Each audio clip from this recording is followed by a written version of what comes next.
Hello, feral friends and fellow nature nerds. Welcome to Dirt Dispatch number 25. I'm your host, Tim the Nature Nerd O'Hara. So the calendar says it's officially spring, but I'm not so naive as to believe that we're done with winter weather quite yet, especially here in the high plains of Wyoming and along the front range of the Rocky Mountains. I mean, yes, we will get increasingly more spring-like weather, but our last big snowstorm will probably come sometime in early May. But even if the weather is expressing a definite pro-winter opinion, I mean, it snowed last night. And even if I didn't have a calendar to tell me that officially spring had arrived, there are other signs that spring is here and that winter is coming to an end. So first of all, the northern flickers have been drumming on my chimney cap for several weeks now. For those of you who may be unacquainted, the northern flicker is a woodpecker, although it's a bit unusual in that you're more likely to see one on the ground than you are to see it on the side of a tree. They like to forage under leaf litter for insects. Ants are a particular favorite, and in the winter they switch to eating more seeds and berries. But with the approach of spring and the urge to mate, they start to make a lot of noise. First of all, their call is pretty distinctive and pretty loud. It sounds like this.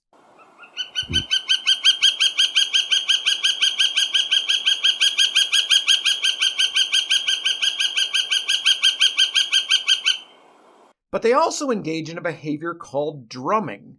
Drumming is a way of establishing territory, and it involves hammering on something to make as loud a noise as possible. And you know what's louder than drumming on wood? Drumming on metal. So flickers, and other woodpeckers will do this too, will often choose metal objects like streetlights or abandoned vehicles, or, in my case, the metal chimney cap for their drumming. It sounds like a jackhammer is being used on my roof.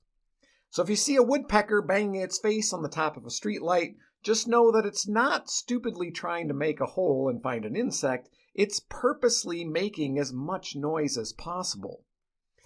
Another sign that spring is right around the corner? My Pelican Army has returned. They made it just in time for the vernal equinox.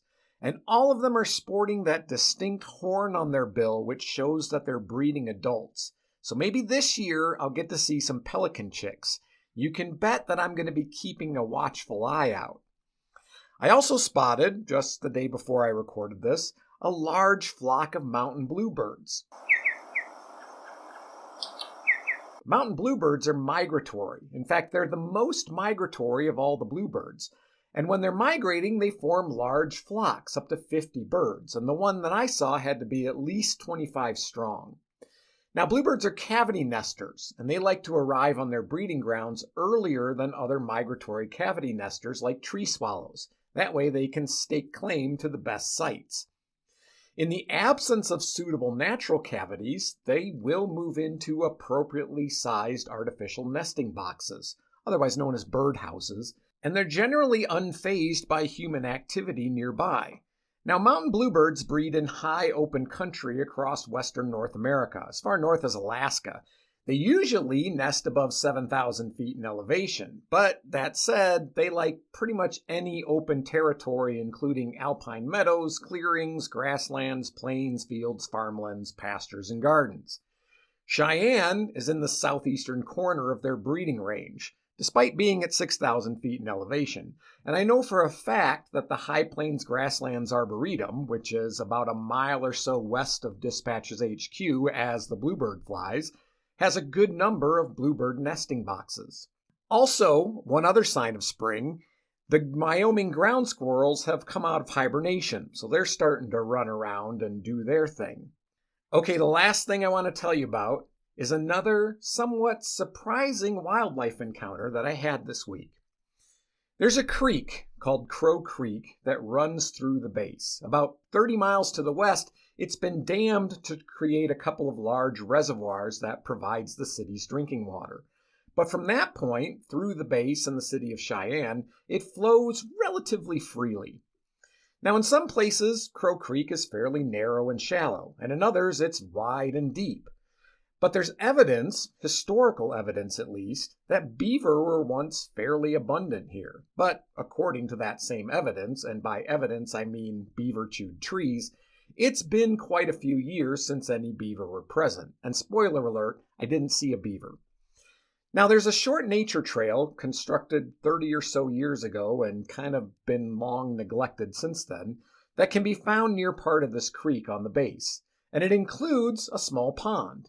And here again, when I say small, I mean maybe 30 feet across if I'm being generous. But on either side of this pond, there are small observation platforms. Now, the other day, on the equinox in fact, I decided to go wander around in this area. There's a couple of large nests that you can see with the leaves off the trees, and I was curious to see if anything, maybe like a hawk or even an eagle, had taken up residence. When I came to the pond and stepped onto one of the observation platforms, something jumped into the water, made a loud splash. Had the weather been warmer, I probably would have thought it was a turtle or maybe a frog. But there was still a thin layer of ice on the water, and the temperature was cold enough that turtles or frogs seemed pretty unlikely to be out moving around quite yet. I waited and I looked, but I didn't see anything, so I went on my way. But coming back, I stopped at the other observation platform, directly across the pond from where I heard the splash. And there, near the water's edge, just below the other platform, was the source of the little splasher, a muskrat. Now again, if you're unfamiliar, muskrats are semi-aquatic rodents, kind of similar to beaver, but they are much smaller than beaver. Beaver can weigh in near 50 pounds. Muskrats average less than 5. And while a beaver has that distinctive, wide, hairless, horizontally flat tail, a muskrat's tail is long, thin, furry, and flattened vertically rather than horizontally. And if you're familiar with nutria, which are invasive in the United States and also not found in Wyoming, at least not yet, well, they fall in between the beaver and the muskrat, although they look pretty similar. But they weigh 10 to 20 pounds, and they have a long, thin, round tail. Now, I've seen muskrats plenty of times before, but never in Wyoming.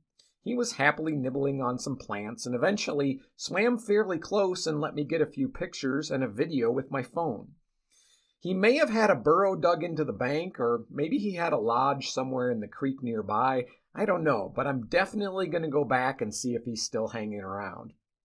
And that's the end of this Dirt Dispatch. Thank you as always for tuning in. If you want to support the podcast, there's several ways you can do that. You could become a patron. Visit patreon.com/dispatchesfromtheforest to get all the info on pricing and perks. You could make a one-time donation via PayPal using my email address, dispatchesfromtheforest@gmail.com, or using the Cash App and the hashtag ForestNerd. You could head over to the merch store at cafepress.com/shop/dispatchesfromtheforest, then just click on products and you could get yourself some sweet Dispatches from the Forest merch. Finally, you can follow Dispatches from the Forest on Facebook, Instagram, TikTok, and YouTube. In fact, if you want to see the video of Mr. Muskrat, it's posted on TikTok, Instagram, and Facebook. Go check it out. I'm your host, Tim the Nature Nerd O'Hara, reminding you to go outside and get dirty.